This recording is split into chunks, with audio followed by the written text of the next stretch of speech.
As the sun sets on another epic year, we at Barbell Shrugged challenge you to make 2015 even more epic.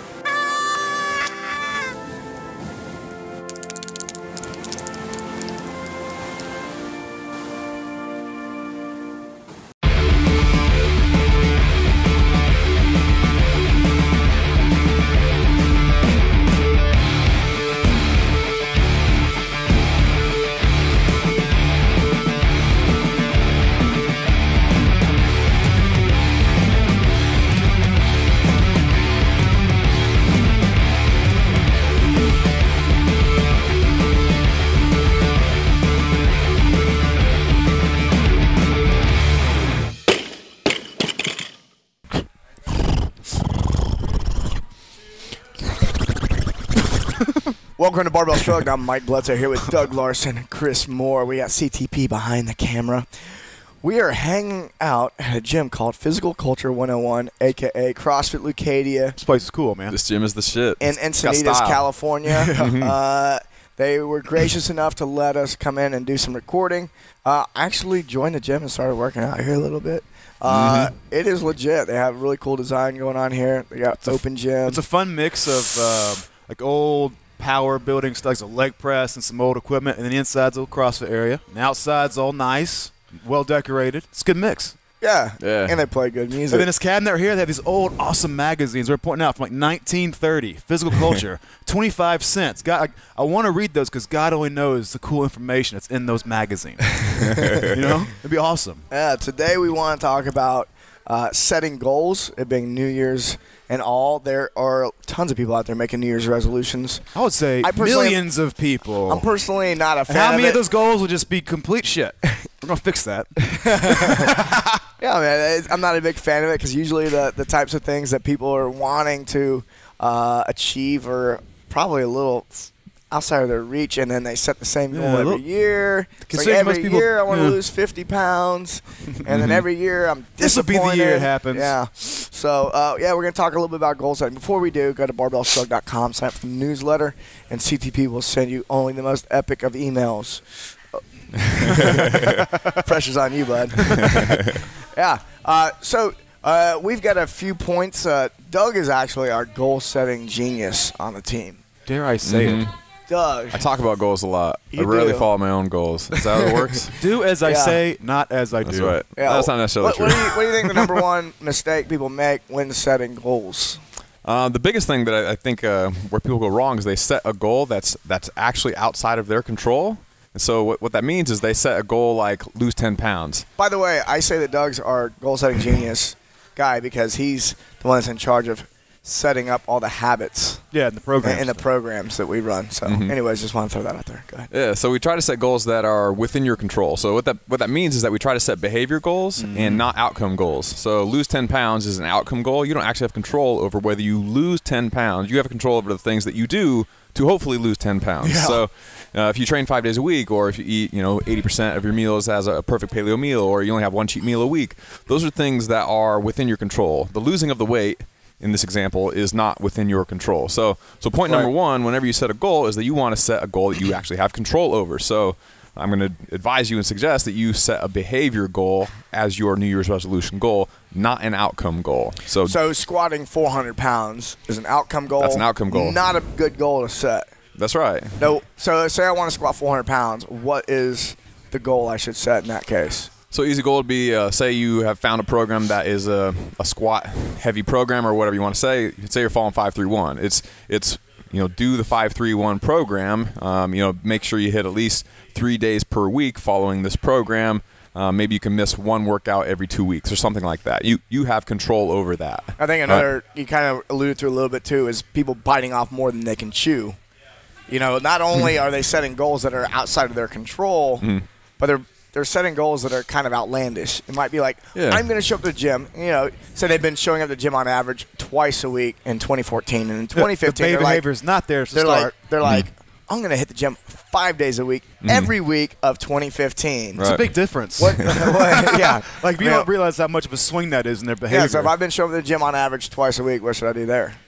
So I like to set goals that center around getting started with something. So rather than say I'm going to work out 5 days a week for an hour or something like that, I'm going to do the whole workout all 6 days a week. Like that's a lofty goal, and you could do a really good job and get in really good shape, but not hit that goal.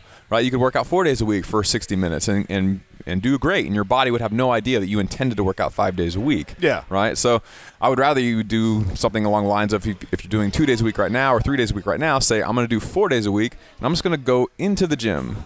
Like I'm going to walk through the door 4 days a week. And if you don't do the whole workout, who cares? But more than likely, if you go to the gym, you're going to do something. You're going to do something meaningful. And if you don't do the exact thing that you have written down, no big deal. Maybe you have to skip the last 10 minutes, or you don't get your mobility work done or something like that. But you're going to get more than you had last week if you're saying one more day per week you're going to walk through the gym door. Yeah, the acute little incidents don't matter much if the behavior is taking you there every week. I think my only point on that, Doug, I'd say is people seem to really get focused on pushing intensely as quickly as possible and aggressively towards this new goal. Like, fuck it, I'm going to quit all or nothing, go hard, not thinking of what is the pace I can maintain, what is reasonable for me.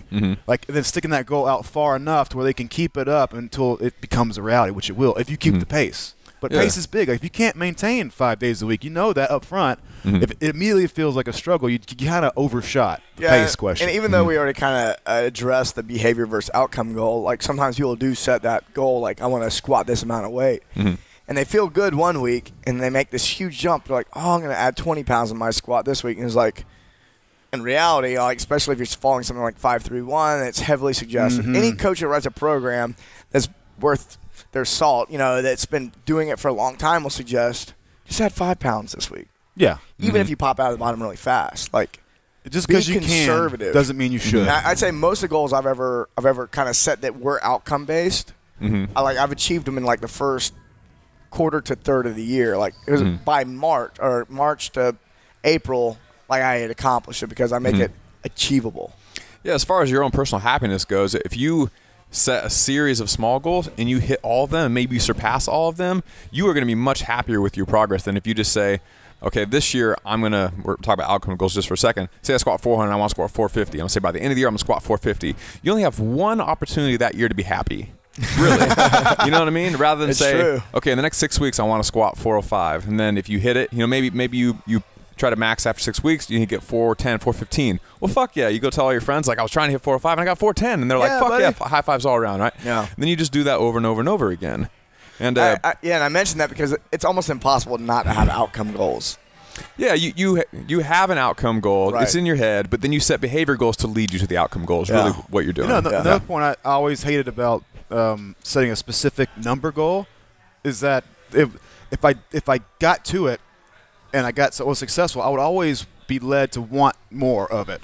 Or if I set a hard number, it would act like a barrier. Like I got closer to it, and because I felt like this is the thing I said I was going to do, I'm getting closer, that it almost acts like a barrier. That if I focused on just the habits and the rhythm and getting together with stronger people and just building the repetition, getting in the flow of just being a strong person, that I usually just blow past those goals. Like setting a specific goal sometimes over the behavior is kind of a limiting force. At least my past it was. Like the hard number is a hard threshold. Yeah, the other really interesting thing about outcome goals versus behavior goals is if you tell all your friends about your behavior goal, I'm going to go to the gym 4 days per week or something like that, or 4 days each and every week, I'm just going to walk through the door. Well, now all your friends have the opportunity to help you with that goal. They can ask you about that goal. They can hold you accountable for that goal. They can help. Buddy, they can help you. To the gym? Yeah, you've been going to the gym 4 days a week. Oh, really? Why not? Oh, you have a ride? I'll give you a ride or whatever, right? And then the other interesting thing about outcome goals is this was a really good TED Talk by Derek Sievers, the guy that started CD Baby. I think it was him. He talked about how. Yeah, Google this and go watch it on TED. He always does really short talks. It's probably like a 4-minute talk. He says the really interesting counterintuitive thing about outcome goals is if I tell you, hey man, my fucking goal this year is to squat 450, and you go, whoa, no way, really? Bam! I just got satisfaction, recognition, and approval, and it's like I already did it. I already got that acceptance for this thing that I haven't even done yet, and it actually demotivates me because I already got that. You already got the feeling you were going for. Yeah. You're just going to try and squat 450 for a whole lot of reasons, but one reason that is undeniable with everyone is you want someone to go, whoa, That's awesome, man. That's incredible. Yeah, you're really but- only saying it out loud because you want approval or you want attention. I mean, that's really why you're fucking marketing. Maybe. to all your But friends. I've also known people that had. I mean, AJ Roberts is a really good example of this. He talked about he had an outcome goal of being able to squat, first guy to squat over 1,200. And he said, Yeah, your friends go, Yeah. what? he said like the How? moment he racked 1205, it's like the moment he like got off the bar, he immediately was like done. Like he was like Right. like he couldn't even finish the meet with enthusiasm because he had like the happiness lasted only a few seconds and they moved on, and that was that That's wasn't a another behavior point, man. goal. Like That if you think you hang all your hopes on a specific outcome, when you get it, you might be really disappointed in it. Versus if you say I'm going to do this, your friends can't really always identify with, like, you say you want to bench 400, like they go, oh wow, okay, but they won't hold you accountable. Like if you say I need your help me keep these habits up. Like it's an abstract idea for some people too, you know. Yeah, It's they're like, strange. oh, you're not at 400 yet? Well, good luck. Cool. Right. Like, What are they going that to do? seems excessive. They might say, oh, fuck it. Say, good luck with that. Yeah. And another thing people have trouble with is when they kind of like say they do have a behavior goal and go, I'm going to go to the gym 3 days a week. They didn't make it all 3 days this week, and now like a lot of times people just want to throw in the towel after that. I see people sometimes even our programs, they go, oh, I missed a whole week. I got sick, or I went on vacation. I didn't get to train like I thought I was going to get to train. And it's like the motivation to restart is like the toughest thing. Do you guys have any advice for that? But first thing I would say is you got to learn how, like, that happened. It was outside of your control, getting sick, or like if you get slammed at work and 1 week of effort got displaced, you got to say, okay, well, let me back up just a little bit, not just jump back where I was, and then just restart reasonably. You're just starting again, backing up a little bit and starting again. That little acute event, even if it's a week, doesn't matter much of a course of a month, 3 months, a year. It was just one thing, your body. Plus, a lot of people, if they had a tough week, it might be just what you need sometimes, a little bit of rest, enforced rest. But if you back up and resume, it's fine. I know a week feels like such a big deal and such a long period of time, because we got 52 of them in a year. And so, it's, what, 2% of Yeah, the one of the thing, whole year. one event didn't matter at all, really. And a lot of times people have like weight loss goals or weight gain goals, and if you miss 1 week and say you're on track to losing 1 pound a week or something like that, a lot of people say they have a weight loss goal. If you lost 1 pound a week for 52 weeks, that's 52 pounds in a year. It's a lot of weight to lose. That is incredible. Most people listening to this probably don't have 52 pounds to lose, right? And if you missed a week, big deal. Yeah, it wouldn't Like matter. just lose 51 instead of 52. Or Don't let that 1 pound discourage you. Or in you a know? moment of weakness, you went down the street here and you bought 15 shrimp and beef tacos and you're crushing me, you feel like a fatty. Well, you can get on from this acute event. It's just one thing. Learn your lesson, get the habit back, and you're fine. You got to have a short memory. By the way, these tacos are fucking great down here. The Bull Taco. Bull Taco. place, man. And Second Encinitas trip is down fantastic. here. There will be many more trips down there. Chris is visiting Encinitas for the first time. His mind has been blown. Any place where there's just taco shacks every mile or so is like a utopia. Is it not? I mean, is there one meal you... If I said 3 meals a day for the rest of your life, tacos, you'd be like, fine, shit. I'll be honest. I have a hard time not getting tacos more frequently than I probably should. That's my I resolution have- this year, more tacos. Yeah. It's got a behavior goal. I've fallen in love with the SBC, the shrimp, bacon, and chorizo with cabbage taco. Oh, It's dude. fantastic, man. Go to Bull Taco and get the SBC. Tell them Doug sent you. Yeah. They don't know who I they don't know who I am, but tell them anyway. And just so everybody knows, There are a lot of regulars going in there, I got a feeling. the California has tater tots on it, and it was fucking worth it. Tots on the taco. It was so worth it, dude. I I probably saw won't try that. that I was like, there's a thing. I could go there for 10 years, once a week for 10 years, and I would never dream of ordering anything with tater tots on it. That's the difference between you No. and me. You don't take risks. a Your big first difference. time. I don't even see that on the menu. I just like tater tots discounted. I go, oh, tater But you tots. go, That's tater unique tots, as shit. I'm first getting that. time ever. Yeah, taking a risk. That's another thing about goals. You got to learn to take risks sometimes, Michael. The number one New Year's goal of all time is to lose weight. We're talking about tater tot tacos. The other thing I not want my to talk goal. about is progress. A lot of times people are making progress, and before they can even Before, it's like they're making progress, but they already want to start getting more aggressive. For some reason. Change the program. Yeah, it's like they're doing a program and they're adding 5 pounds of their squat a month or a week. And then which is insane. Which is insane. Great. Trust me, at some point that shit's gonna stop. And then, but then they're making progress, and then they're looking for things to change already. It's like, so did you make progress? And it's like, all right, then just keep doing what you're doing. Yeah, relax. Identify what works, then keep doing it. That's shiny object It sounds syndrome. so simple, but Was it CTP actually made the recommendation the other day? We were talking about shiny object syndrome, and he was like, you know what? We should probably just tell people to go for it. Of course, shiny object syndrome means we're promoting shiny object syndrome. Yeah, I mean, we've in a way, I think there's an argument for that because we tell people all the time don't have shiny object syndrome and stick to one thing, but in many ways, most people I know that are very successful, they did have shiny object syndrome for a long time, and they tried lots of things, and because they tried lots of things, they learned lots of things, and that was a big key to their success. So that's a good point. In a way, in the beginning, you do need to try lots of things, but you should try lots of things for a chunk of time. Don't try for 2 weeks and realize it's working really well, realize that it's amazing, and then stop doing it. That doesn't make any sense. Yeah, get on that wave and ride it until it stops working, and then go try something else. And I feel like people don't do that sometimes just because they're bored, but it's working still. Yeah, on the daily side, if you type in the power of 531, you'll search it. Like we posted a story we got from a fan.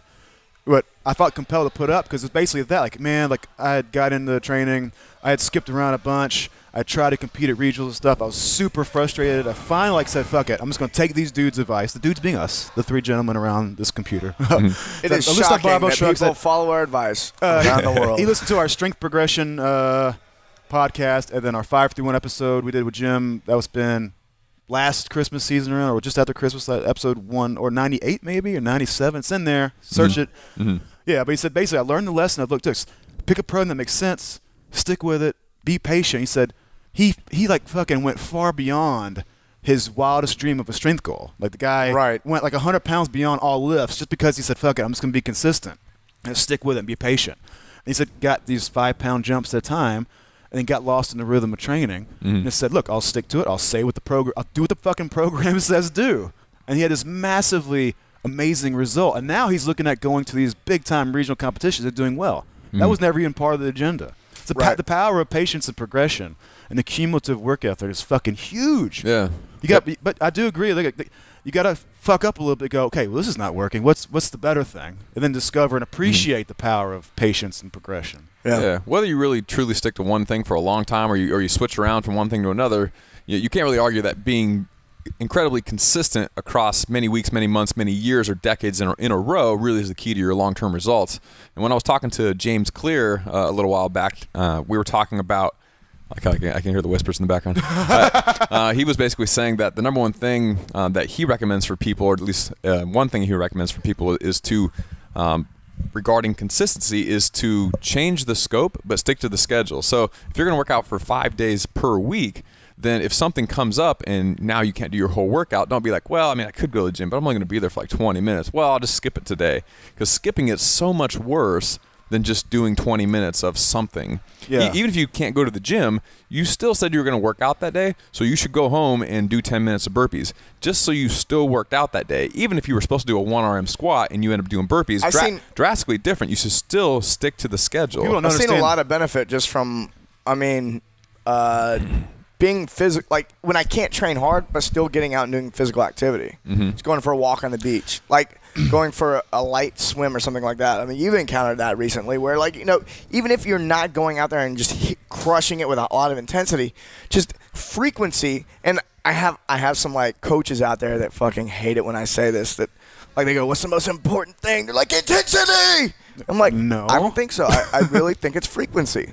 Like if I get in there and do something at moderate pace 2 to 3 times a day, I'm going to be in overall better condition over a longer period of time than the guy who like goes in once a day and destroys himself 4 or 5 days a week and just goes balls deep every time. The more you spread things out, like if there's amount of work you're going to do in a day, the more you can spread it out and do it at a higher quality with less fatigue and less you get and you can keep that up more often. Yeah, if you more frequently, you can do less volume per session that way too, which means you can approach it with more intensity, with high quality movement. You can look at the Bulgarians and that fact. They would train for half an hour every hour on the hour for 8 hours that day or something like that. They were splitting it up. The frequency was part of the magic there. Yeah. They weren't training 2 hours super hard and then just sitting at a desk sedentary the rest of the day. Yeah, I remember. And it goes into like just doing something is a lot of times way better, like you were saying. Like when we were really competing heavy in powerlifting, just go back to that point about doing something. Like I would lead the group training, and dude, if you fucking like missed a session and you said, well, it's just that, and you're like, I fucking wanted you gone, because like that. Once it was okay to fucking quit a session, then it would be much easier for you. And now everybody else saw that. Well, if I got busy, I could fucking skip it. There can't be any room. Even if you come in just for a few minutes to get a stimulus, that means you won't get any weaker. If all you had time for was 5 minutes of barbell, just do that. You won't get any weaker. You did something. Yeah, and you didn't admit to yourself it's okay to fucking quit. Because that's what you fucking did if you skipped the workout. And that's why it's good to okay train if I with don't a do this team. work. That's not okay if you don't. You said you're going to fucking do the work, do the work. Yeah, you got to train with a team that's going to keep you accountable. Yeah, that accountability. Is I don't know. I think having a team you train with accountability, if your goal is fitness, then I don't think anything can beat that. It's having like a real team, not a group of people you work out with. If your kid gets sick or something team. serious happens, you obviously there's priorities. So I think, well, let's get into this. Let's take a break, and then we're going to talk about how to set those goals. I want to get into the team thing a little bit, and we can also talk about different types of goals to set. Not just it training may not goals, be fitness. Right? Not just training goals, but things that make you better at training. Welcome back to Technique Water, everybody. This week we're making Alex's upper chest totally jacked. Look at this man meat. We're going to add 2 inches here. This week I want to show you guys everything you need to know about an exercise you don't see prescribed very often in CrossFit boxes, but I'm not sure why not. The exercise is the incline press. Woo! Now, before you call this just a non-functional bodybuilder exercise, well, I guess it can be. I mean, duh. If you want to do this chicken-winged with a limp, lazy posture throughout your body, you can do that. And it would still be okay for just training your upper chest. But what we want to do is make this an exercise that's going to allow us to put barbells overhead in a more strong and athletic way. Right, before we get going, the first thing you're going to need is a bench. If you have an adjustable bench in your box, that's fantastic. It's a nice, stable structure made just for this. If you don't have that, what I'd recommend you do is get something like this bench right here, this standalone bench press. You can slide into your rack or what have you. Take one side, put it up on the end of a plyometric box. We got to think like 24 inches maybe or 20 inches, that'd be fine. Get it close to 45 degrees you can. That's a good starting point. Put a piece of rubber on top to keep it more stable. Don't go too heavy. Make sure you have proper spotters. Make sure it's structured. I'm not saying it's a safe thing to do. I'm not telling you to do it, but do what you gotta do. The most important point I can make about pressing of any kind, military pressing, incline pressing like we're doing here, bench pressing, you have to have your feet in an anchored, strong position. So Alex, put them wherever they would normally go. Just put them up and drop them. So from here, if you want a little bit out and forward, well, not quite that far, a little bit out, widen the feet, drive them in the ground through the heel, you would create a nice wide structure. This is how I like to press. If it feels a little uncomfortable, you can bring them a little closer and back, so coil them underneath you a little bit. And then every time you press, you gotta keep tension going through your leg into the ground so you stay nice and anchored. For your spine, you don't wanna overarch. That's not necessary, it's not a good idea, but you don't wanna just lay here. Let the force come through your leg. Keep a nice, gentle bow in your spine. So if I came and hit you, you'd be stable. The more stable you are, the more this will transfer. For grip, I like to grab pretty close. You can also grab right where you jerk or military press, or you just grab wherever you're comfortable. Alex, take your grip on the bar, man. So, the most important thing I want you to do is don't just pick this up. So just lazily pick that barbell up and start pressing with your elbows out, Alex. This is the bad thing to do. Sloppy motion, the bar coming up at a different trajectory each time. You see how wild this is? If the barbell comes up in this way, that's bad. Your genitals won't like this barbell on them. Forearms, come here, CTP. Look at the forearm. You want your forearm to be in a very good position. I would say this grip is too wide. Alex, bring your grip in and show people what a vertical forearm position looks like. And then, just like you would jerk, pull your elbows forward just a little bit. keep a full grip on the bar. Maybe your wrist can come back a little bit. So this is now a nice tense structured position. The shoulder blades are going to come down and back so that this now becomes a super duper rigid structure. You can touch a little bit here. This allows you, if you're not so good at getting the bar up here and getting a nice, good, this is not a good jerk position, but if you really struggle with structure and building a good platform from which to jerk strongly, this is a good way of practicing that. So if Alex was going to work the incline press, this whole time I would have him basically pretend like he's about to jerk. So this is all very structurally sound. His abs are engaged, his spine is tense and coiled. The force never leaves his legs. These are strong and flexed, and his feet are anchored. They're not picking up and flopping all around. Watch out, buddy. So when Alex presses this bar, he's going to come straight up and then slightly back so the bar is basically over his nose. The reason why this is such a good exercise for building the jerk and all that is because unlike the bench press, the bar is going overhead. It's a little bit more specific to what we're training for. So therefore, it's a better choice for assistance work maybe for a lot of people, especially if you've done a lot of bench pressing already. The bench press will not help you go overhead, but going overhead better will allow you to bench press just fine. Keep that in mind. So let's show you what it looks like from start to finish. Strong position, nice and coiled. Grab the bar for me, Alex. So first things first, shoulder blades back and tight. He's going to drag the barbell out of the rack, come straight down, coil position, good elbow position. He's going to squeeze the bar. He's going to keep his hands around firmly. And he's going to press really strong out the finish, right to the tip top. Stay nice and tight. Drive. Straight up and back. Right there. Yeah. Boom. Right there. Look how strong that is. Now see, if Alex practices this, he'll get better and more comfortable when he's in military press position and when he catches a clean and stands up and is now used to this, keeping a nice structured, very tense position from whence to jerk. Did you just say winced? From whence to jerk.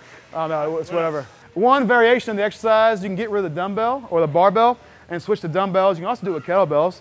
I want to show you the dumbbell variety and make a point about shoulder health. The great thing about incline pressing is that if your shoulders are bothering you from bench pressing, like if you have the AC joint problems or what have you, shoulder tendonitis, if you raise yourself up in incline position, the load's a little bit reduced. My son is screaming. The load's a little bit less, and it's not so tough on your shoulders to bring it down here in this incline position versus a deep bench press position. So if your shoulders are banged up, try this variety. So Alex is going to pick up the dumbbells. Every point about performance remains the same. Feet are anchored, legs are tense. He's going to just casually and quickly kick the weight back up. The heavier these get, obviously the squirrelier it is. So for it to be a little bit easier on his arms, I'll make sure he has a hammer style grip, palms facing in. So what he's going to do is just smoothly drive with the elbows straight up, squeeze his arms, squeeze the triceps, and hold that weight at extension for like maybe a second. Go ahead, man. Drive straight up. Drive straight down. Again, do not let your shoulders get out of position or else they won't really transfer. We're going to teach ourselves to be in a better position by bringing it down slowly, keeping a nice rock solid position, holding, keeping tension across our chest and our shoulder blades, and we're just going to drive straight up and hold. Now, for the barbell, you want to load this progressively like you do any other major barbell exercise. Heavy sets of 5 are golden. Put 5 pounds on the bar, every week for 2 months. You'll be much, much stronger, and you'll probably jerk a little bit better, is my guess. For this exercise, it doesn't make sense to load it to like a heavy set of 5. Do this for reps. Do it at least once a week. One of the best ways to keep your shoulders fresh and strong, and to keep your work capacity up and keep the wear and tear down, is do a lot of reps on an exercise like this, or ring push-ups, or any high rep pressing exercise. If you do 2 to 3 sets of 15 to 25 reps, fill the chest with blood, do a lot of reps, get a good burn. That'll help bring your capacity up. It'll help you survive tough jerking sessions by allowing you to do more work without getting so fatigued. So you want to show 1 set of 10 here, we'll have that. So again, after a heavy jerking session, if Alex is a little beat up, heavy jerking session. Yeah, man, you jerk it hard, bro. You can just do 2 to 3 sets of 10 to 15 reps or whatever you want to do, and you'll feel like a new person. Do a couple, man. Up and down. Okay, it's a small exercise. It's not going to make or break your weightlifting, but if you struggle keeping position, this is a way for you to practice that position without having to use a heavy barbell, because if you do that a bunch with bad position, you're going to get hurt. Or as Doug would say, you're going to miss the bar out front, you'll break your spine, everybody's going to hate you, and you'll die. Isn't that right, Alex? You getting swole yet? Oh, yeah. How's that man meat coming along? Oh, you're well done. That is the incline press. Do it. You will be much more comfortable and strong going overhead. That's it for this week's episode of Technique WOD. For more great tips and tricks how you can perform better, and Alex will show you, go to barbellshrugged.com, click on Technique WOD on the banner up top, and have fun, man. Until next time, see you later, dude. Cheers. And we're back. Goal setting extravaganza. Oh, don't get too dizzy, folks. So actually, here I want to wrap up one point real quick about what we were saying right before the break. Something kind of unrelated, but now I fucking forgot what it is. Oh man! I'll make this up. I was gonna say. I think no matter what your goal is, the best thing you can do is surround yourself with people that have a very similar goal and like build a team effort around it. Not, like I said, not around, like, not a group of people you work out with, but like a real team. Like, all right, we're all going to get in this together, the 12 of us or something like that. And there's going to be a group text message or a Facebook page or something where like there's interaction going on, even if we don't see each other face to face that day. So I think that's, to me, I think that would be the most, the thing that would motivate me the most is the team aspect of it. You know, the point about that, you reminded me of a point I put into an article a few months ago, if I'm projecting backwards. But I thought it was important. You want to really maximize the pace at which you can achieve a goal, then people around you are incredibly important, like accountability and all that. But I also thought, you know, just like in this situation, like we complement each other, and that's why we strengthen each other. I thought, if you really want to make your goal real, you wouldn't just surround yourself with people, but you might be very keen on surrounding yourself with people who are very good at what you aren't good at. I think that'll help really kickstart changes within you. Like the same way in a business partnership, if you're scatterbrained, you want somebody who's not, and that way you come together and your forces unite to be something like 1 + 1 = 3. I think in a training situation, that's also probably a really awesome thing. Like if you fucking suck on accountability, some like, you know, really like time oriented, like, no, we got to be there. It's 12:01. We said 12. Like something like that would really be helpful. And if you're really like this, having somebody who's like, we got to try something new, that could also be helpful. A complementary set of training partners is a really cool little hack that some people probably put into practice pretty quick to accelerate the pace, you know, get more out of their training. I like your use of the word hack there. If I say hack, people will listen. He said hack. Is it on blog?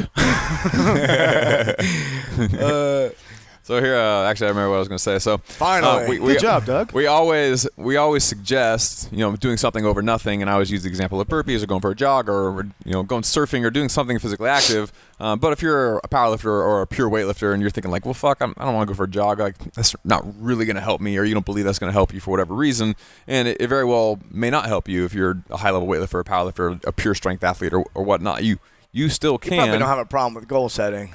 Yeah, maybe not. I was gonna say you still can, since we're sticking to the schedule, but we're changing the scope a little bit. If you can only do 20 minutes as opposed to the whole workout, you still can do something that is relatively similar to what your sport or your activity was going to be. So if you were going to do a bunch of cleans or snatches, you can now do, you know, max height vertical jumps. You don't have to go for a jog. You can run a full speed sprint. You don't have to, like, you know, do a bunch of burpees. You can do something that's going to help your original goal without doing some type of just boring cardio because you have nothing else to do. If you spent the afternoon jumping with max effort because you're in a hotel room, that's all you can do because you're on the road, guess what? When you get home, you're going to be just fine when you lift with max effort because that's a strong training stimulus. Plyos and single leg plyos did wonders for my weightlifting. Yeah, get in the hotel and do plyo push-ups and then handstand holds and then jumps and bounds. Like, you'd be fucking great. Handstand holds have been great for my a lot of handstand progression stuff's been great for my weightlifting, my overhead work. There's always something. You can always find something that's going to help you, even if you don't have the typical tools at your fingertips, as Doug is suggesting. Also, we were kind of discussing, we wanted to touch on this, even though this is a fitness podcast, unless you are going to hate us for this, probably not. We'll say up front, as you do this stuff, you'll get better at training. Now I'm setting people up for whatever. But I mean, everybody, like Doug, I'm going to bring it up, even though this was Doug's point when we were talking about what we might talk about. I'm stealing it. Is there three things that people should probably set goals up for? That's health, wealth, and relationships. Yeah, that's the big three mega niches in like the kind of the self-help world. People tend to want to get in better shape. They tend to want to make more money, and they tend to want to have better relationships with their spouse or their friends, or they want to find a girlfriend, or they want something to fulfill their personal life. I want to make a note of this too. K through 12 education in the United States does not address any of these things at all. They may have a health class, but it's not really about health. It's about like avoiding sickness. And it tends to be what people want to learn the most about. If you actually like measure the amount of money people spend on self-help type books, right? As an example. That's why there's like these huge markets for adults afterwards. It's like, all right, now I'm an adult. Now I have to learn how to be a healthy adult. Money, health, healthy and happy. Not screw up my relationships, because the people you learn from are just the people you watch. The Sometimes foundation, they don't know what's going on. The foundation comes last, doesn't it? Yeah, the foundation is coming last. Anyways. It seems like that. But yeah, I mean, if you watch the show, obviously you're interested in your health, and more than likely, if you're really interested in your health and you enjoy working out and you like CrossFit and you follow people like us, then I'm going to suggest that your health may or may not be your biggest problem, right? Because you focus on it, because you enjoy it. So what other areas of your life do you need to work on that are going to bring more happiness and fulfillment to your life as a whole? And then as a result, hopefully can help you train harder and train more frequently, and then you can get better results for your fitness, your health, and your strength. This is all linked. Like they can't separate one part of your life from the other. That's a big mistake people make, right? With the highest level athletes is they're so focused on athletics, and then they got their eye on just that, and their relationships and money are just kind of like they just do whatever it takes to get by in those things. They incur an injury, they get they have to pull back on training for some reason, and then their whole status as an athlete kind of starts to fade. Yeah, and then they realize. And then what do you have? Yeah, they realize you fucking don't have anything. Relationships aren't great. Or they could be better. Maybe I just been not great, but just there's been some neglect there. And then on the money side of things is like I've been getting by. I knew, and I think nobody is. I don't think it surprises the athlete. They're like, because when you go that deep into something, you're making these sacrifices as you go. But sometimes they pull back and then they kind of shore up those things that they were not as strong in, and now. Like training becomes much more productive. Well, people don't realize, efficient. man. Yeah. They don't realize the cumulative effect of the stress that is if your relationships are going sour, or your job is not what you want, or you don't feel like you're moving forward in those areas of your life. Like, how many times I've seen guys come in, like guys I train with. All of us can probably identify some story where somebody's like, man, I have a shitty workout, man. They start beating themselves up over the fact that the training's not going well, or they didn't do well at competition. If you dig and scratch a little bit, they're fucking slammed at work. They're fighting with a girlfriend cheated on them, or whatever the fuck happened. Yeah, and they can't sleep because of it. And they act like that's not even something that should affect the way they train. It's just not fucking important. Like, yeah, that's happening, but this is a gym. It's fucking linked, man. If you go home when you should be rejuvenating and resting and telling somebody you love about, like, hey, man, this is what happened to me today. Oh, it'll be okay. If you don't get support and rejuvenation and a good meal and rest and recovery at home, you cannot fucking be optimized out in the world. How could you possibly be your best self? You can't. Yeah. How could it be? If you're stressed about money, you're not going to be able. I've been there before. I'm training, and I'm like, geez, how am I going to pay rent? Stuff like that.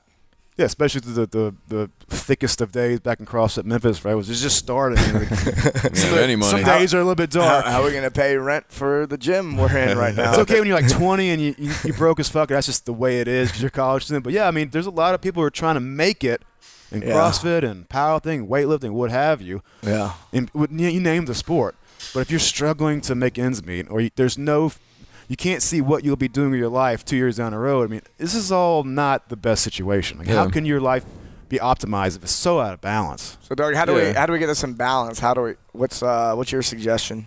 Yeah, I mean, the older I get, you should say, well, fuck if I know. Yeah, how am I supposed to know? He's the one that was like, he's like, before the show, he's like, we should talk about that. I was like, we're all like, not fix it, just talk about it. I was like, we should talk about it. Doug, you should probably have some things to say about this. Okay, I got plenty to say about it. So, yeah, the older I get, the more I want to be around people that really have their shit together. And basically what I'm looking for is someone that has their health together. They're making good money, but more importantly, they're taking the money they have and they're using it usefully. And they're not just totally blowing it like an immature child, right?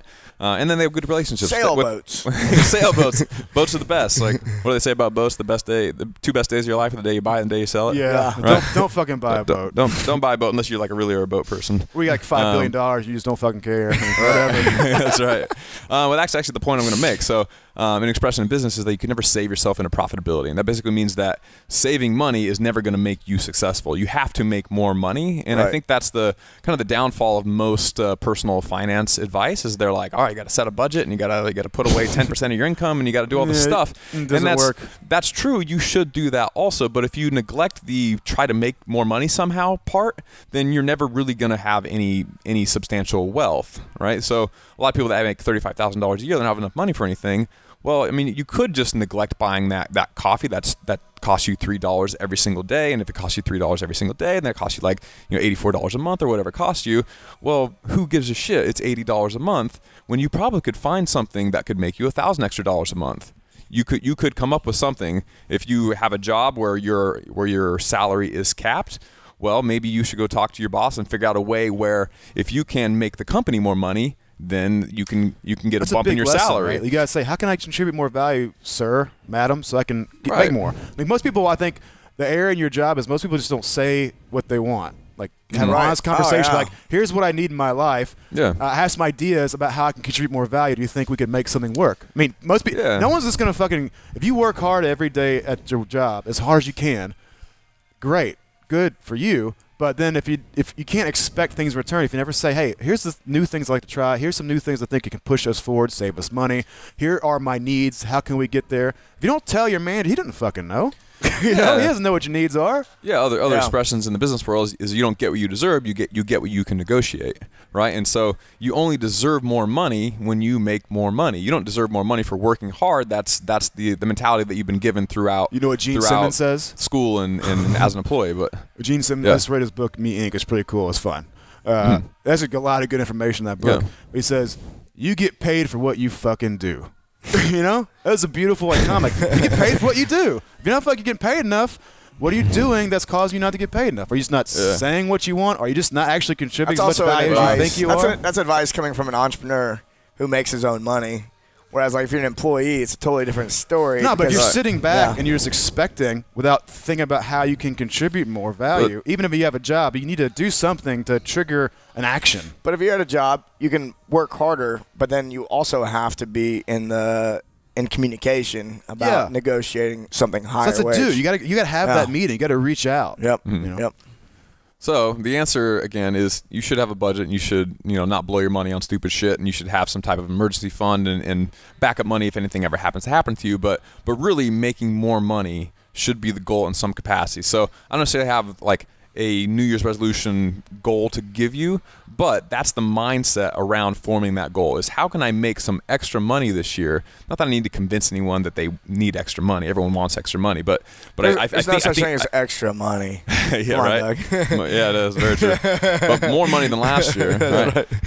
So the framework for this, or the mindset for this, is go into next year not trying to save more money, but trying to make more money, and then you can still save it, but making more really is the point. The most important thing you could probably do is not necessarily finding the perfect way of doing that, but say changing the mindset to say I need to look for opportunities, like things I'm uniquely qualified to do that I could take and make just like $100 at first. It doesn't matter. You can write a little book, make crafts, bake cookies, like my wife does a little bit on the side. Like anything that you enjoy doing, doesn't seem particularly hard, people value, like anything people say, man, you really do good at that. You could probably take that and make a little thing out of it, get some success, talk it up, maybe blog about it. In time, it can grow to something. But at least you're looking for opportunities of how you can create value. Yeah, and with the whole money wealth thing, it's again it's behavior goals you want to set. So that I don't know, where's I can't think of anything off the top of my head. A behavior goal, like, because the way I do things is a little different than most, probably. You're a little bit eccentric. Yeah, but go ahead. So, as an example, in many companies, salesmen often make as much or much as the CEO in some cases. Right. Not in every case. And if you're a tech company and you're making hundreds of millions of dollars, you don't have any salesmen that are making like hundreds of millions of dollars like the CEO might. But in a lot of companies, that really is the way it is. The salespeople that are on commission, they have control over the amount of money they're making, and so they can make as much money as they want. If they can go out and sell more stuff, they get a chunk of that money. So if you can put yourself in a situation where you can earn some amount of commission, or you can sell something that you 100% own. I mean, the fucking lowest level examples, like throw a garage sale. Like, if you can sell stuff, you get money for selling stuff, right? You don't need to just like try to rely on a garage sale specifically, but putting yourself in a position where you actually have the ability to control the income you get by usually selling something is a really good idea.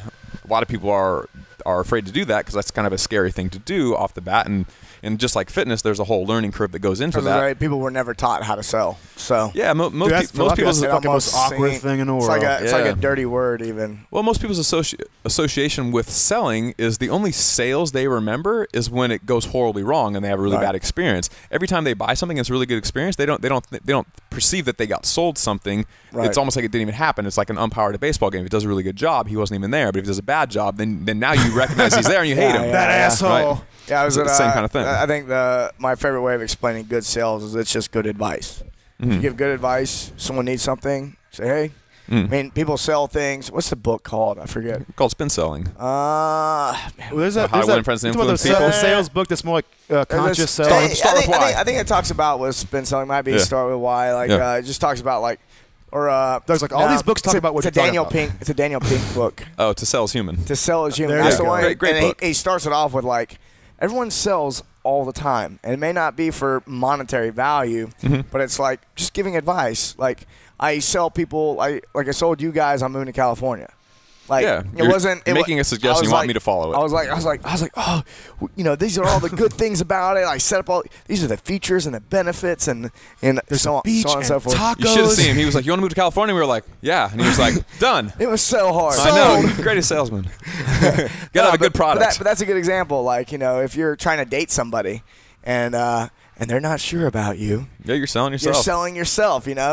So it sounds silly, but it helps to demystify, defang this intimidating process of having be this master, scheming businessman that's going to manipulate people in order to pull money out. Like that's not what you have to do. Even in our gym, we've given the suggestion that if somebody is looking for something that they need and they think they're going to find it in our facility, but it's obvious to the coach or the salesperson this is not the right place, just sell them on someone else's stuff. That's okay. They may need to be sold, chiropractic stuff or something. It's like, this is not the place for that. Sell them on somebody else. People will sometimes go, but they're not buying shit from me. But the point is, if you give to them and they go off and say, hey, thanks, and they have a result, they come back to you in the future and they'll buy other things from you. They'll contribute value in other ways. Like the more you can give, is a hit. You can want more shit. Like, I want this resolution. Give me. It could be your best thing you could do is set a resolution to maybe I'm just gonna volunteer more, give. It creates so many new opportunities for you in the new year that you just fucking get overwhelmed with how your life could change for the better. Reciprocation is like the most powerful phenomenon that mammals experience. I scratch your back. If I need help, you're gonna feel like a real asshole if you don't help me. Like the giving helps create opportunities. Like if you give, it's easy then to sell because people now feel like they owe you. Like I gotta help you. You help me so much, right? It helps. Yeah, it helps. Yeah. So big picture. Try to set some goal around money and wealth. We went way down a rabbit hole. We did, didn't we? Sorry, guys. So try to make some more money somehow. Yeah. Okay. And then number 3, out of health, wealth, and now relationships. So try to set some type of behavior-based goal around strengthening some of your higher quality relationships, and or not letting some relationships or a particular relationship that you used to value and that was a really big part of your life dwindle away. Easy example for us, we just moved to California. We have many very friends back in Memphis, Tennessee. It'd be really easy to be really busy all the time and let those relationships kind of fade away. So and this actually is my goal. My goal right now is to, whenever I drive and it's more than a 15-minute drive, I call somebody. I don't just listen to an audiobook or whatever, which I typically do. I'm sacrificing my future. 2 books a day, you're gonna get dumb. That's right. I'm sacrificing my future intelligence to maintain some relationships. So anytime I drive and I'm by myself and it's longer than 15 minutes, then I try to call somebody. Either from Memphis or a family member of mine or even just friends from back in college in Oregon, trying to maintain those old relationships so they don't needlessly dwindle away and die. Yeah. This one seems like easier than the money one on setting a goal. For, Sure. for I don't know. me, Some people are really uptight about reaching out and contacting people. well, I mean, but my goal, like for me, it's like I can think of a dozen behavior goals. One is like for me is like when I sit down to eat food, a behavior goal would be like no electronics. So like no TV is on, iPhones are away and put on do not disturb. They're not ringing. You sit there and you have a meal with your wife and your kids or your family or whatever. And that one, like that, I think that would enhance. I mean, my wife and I have done that. Like sometimes we still we'll be at a restaurant or something, Just crossover. and we'll just be these. like staring at the other one while they're on their phone. Yeah. Like, what are you doing? and then you're like, oh shit, sorry, I broke the rule. Like, Yeah, like one date per week where you both leave your phone at home would be a phenomenal date compared to most dates where you're on your phone the whole time. yeah, the whole I think time, people but a lot would of be- time. I think if people left their phone in the car when they went in for a meal, they'd be surprised at how much they'll talk about that they would normally be on Instagram. And instead. I loved Evan's goal of like when it's time to sleep, the sleep ritual begins, and no phone is going to be allowed In the where bedroom. in the bedroom where the sleeping happens. Like that's a behavior goal that has a direct, profound impact on the relationship goal. Yeah, Like if you have time to just honestly just communicate and unwind with the person you need to communicate with the most, getting that shit out of the way is going to be the easiest way of enforcing a higher quality of exchange. yeah. For sure. So, wrap it all up. You should set one behavior goal for fitness, one for money, and one for relationships. Make them reasonable, be patient and cumulative in your efforts. Fucking stick with it. If you have to just do a little bit instead of the whole thing, that's okay. The next time you might get the whole thing done, or you will, and it'll be fine. You don't have to freak out about it. and if you fail, Should if you they fail- tweet us their goals and hashtag barbell goal? Ooh. I want to see what your goals are. Barbell goal hashtag. And dare Hashtag I barbell say, goal. What's y'all's goals? what's my goal? I just told my goal. My goal. We'll also compile those, and we'll make sure if you hashtag barbell goal, Now or you he's- tweet at us, we will answer you. If we can help you, we will. All right. If we can tweet you some help, or I will. I'll do. If we get 1,000 people, I'll fucking sit there all night and do it. I'll commit to it. I like Chris that. That's will my role. contact you. That's my role. You might get it by the end of it. You might get some 2 words that can't help you. Sorry. Tweet. My goal this year, the biggest thing, the fucking number one thing, especially after Kirk Parsley scared the shit out of me over the sleep. Enforce sleep ritual is like one of the biggest things for relationships and also my physical well-being. That's going to allow me to then build the foundation back to then pursue training this year with real intent. I have a goal by summer or October of being able to put up a big total, maybe a powerlifting meet. I want to get back strong and I want to get back fit, kind of like in my peak football shape. I'm going to see what I can do to do it. I'm kind of reinventing myself. Going to tear it all down, rebuild the foundation, go right back up again. So the behavior goal for that is what? The behavior goal is the daily small rituals, actually. It's like it's back 4 days in the gym, in the actual gym, not necessarily my garage gym. Back amongst people, training hard, but also there's the small things like the nightly ritual. So it's the small behaviors every day that are going to take me to that October goal. Cool. That's where I'm going. Dun, dun, dun, dun. Now it's on record. I'll be the asshole if I don't do it. My fitness and relationship goal. Actually, More masturbation in 2015. It all goes into one thing: is to travel less in 2015 than I did in 2014. Do you think that's also a good goal? Is like not necessarily going for more, but maybe peeling things away from your life. That's a good goal too. Well, yeah, I mean that's exactly what it is. Yeah. Travel less in 2015 than 2014. I'll get more sleep at home in bed. I'll be able to hit the gym more frequently. I'll have more time with my wife. And more time to surf. And then also have more time to just work on the business. Yeah. And being on the road, it makes that really difficult for all It sure that as stuff. fuck does. What's your Word. goal, Doug? Podcasts? Nailed? I was going to say nailed. Podcast nailed. Quickly, we have a few minutes left. I'm just going to stick with the one that I already said. So for me, the biggest one for me, fitness is.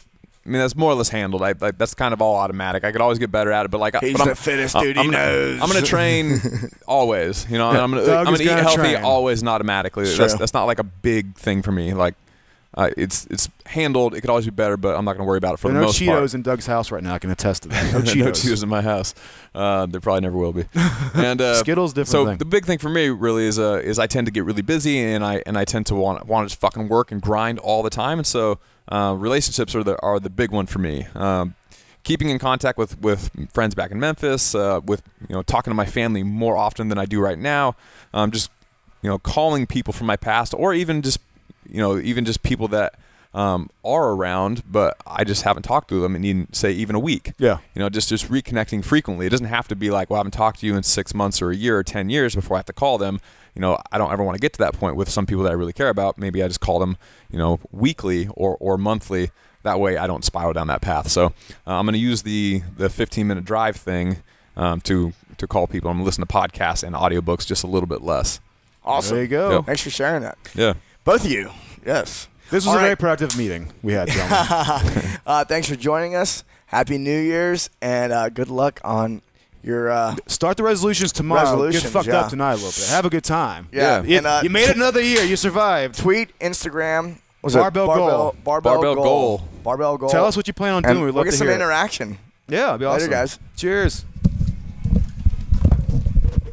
Join the conversation every week after the episode over at barbellshrugged.com. This is also where you'll find new episodes of Barbell Shrugged, Technique Wad, Nuggets and Pearls, Barbell Business, Get Change, plus new articles every day on our daily blog, written by us, guests of the show, and some of the biggest names in strength and conditioning. So, go there and leave a comment now. Oh my gosh, wow, that's so cool. Yay, that's so awesome. Did you like this video? If so, subscribe to our channel and share this with your friends. And if you want even more free, awesome resources to help you reach your fitness goals, plus some updates that we only share over email, head over to barbellshrugged.com and sign up for the newsletter.